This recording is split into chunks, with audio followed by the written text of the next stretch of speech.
pieds. Pendant ce temps, voilà, du côté du Burkina, l'homme d'affaires Bonkunku qui traîne des casseroles également en Guinée, lié à Ibomaf, lié à la route Kankan-Kishidou, aurait pris la fuite, soupçonné d'être derrière la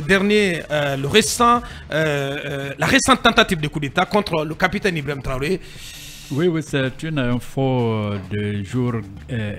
Point info du grand frère Kateb Yassine qu'on a approché quand il a levé le lièvre et il a eu à recouper auprès des services de communication de Bonkungu qui disent que leur patron est certes en Turquie mais il ne serait pas en fuite. Mais en réalité, Mahamadou Bonkungu et l'actuel locataire du palais de Kossiam, le capitaine Ibrahim Traoré, ne serait plus, comment dirais-je, en odeur de sainteté. En odeur de sainteté. Et il s'est dit que c'est lui d'ailleurs qui avait soutenu ces derniers contre Damiba pour l'évincer du pouvoir.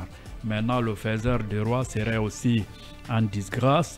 Et la récente tentative de putsch attribuée au lieutenant-colonel Evra Somda, et il serait soupçonné aussi d'être derrière tout ça.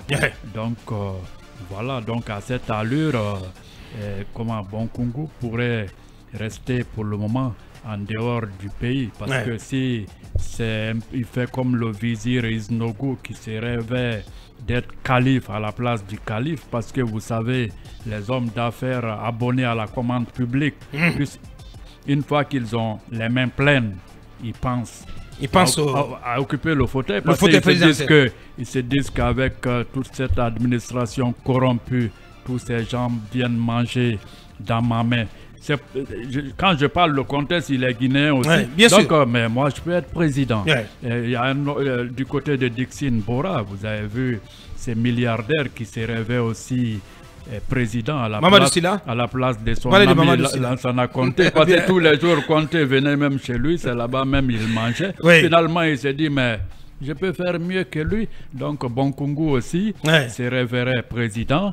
Et donc, un peu à la commande de Patrice Talon, qui a quand même réussi ça, puisque homme d'affaires... N'attirez pas d'ennui ce matin à nos hommes d'affaires, s'il vous plaît. Donc, attention.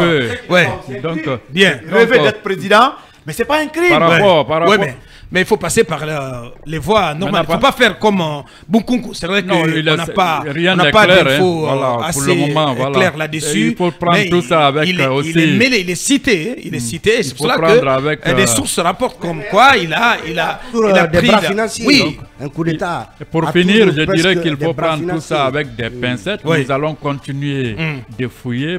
Ce qui nous intéresse, nous les Guinéens, c'est que le cas Bonkungu n'est toujours pas soldé ici à Guinée. Il y a plusieurs camions qui sont bloqués en ce moment même. C'est une info Guinée News entre Kissidougou et Kankan.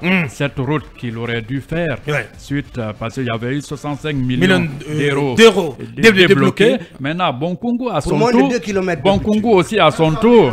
Aboubakar réclame à l'État guinéen plus de 40 millions d'euros. De dollars ou d'euros, parce qu'il se dit qu'il a affrété des avions pour M. Alpha Condé. Mais ça, c'est un scandale. Aboubakar, un pays pauvre comme la Guinée, dont le président dépense plus de 40 millions d'euros pour voyager. Pour finir, je dirais que Singapour de Lee Kuan Yew, en 79 déjà, il avait réussi à sortir, comment dirais-je, cet taudis insalubre, cet taudis tropical insalubre, le terme est de The Economist, le grand journal londonien, de la pauvreté, pour en faire un pays développé, mais il voyageait en classe économique. À l'époque, les présidents africains avaient des jets privés. Le journal a relevé tout ça.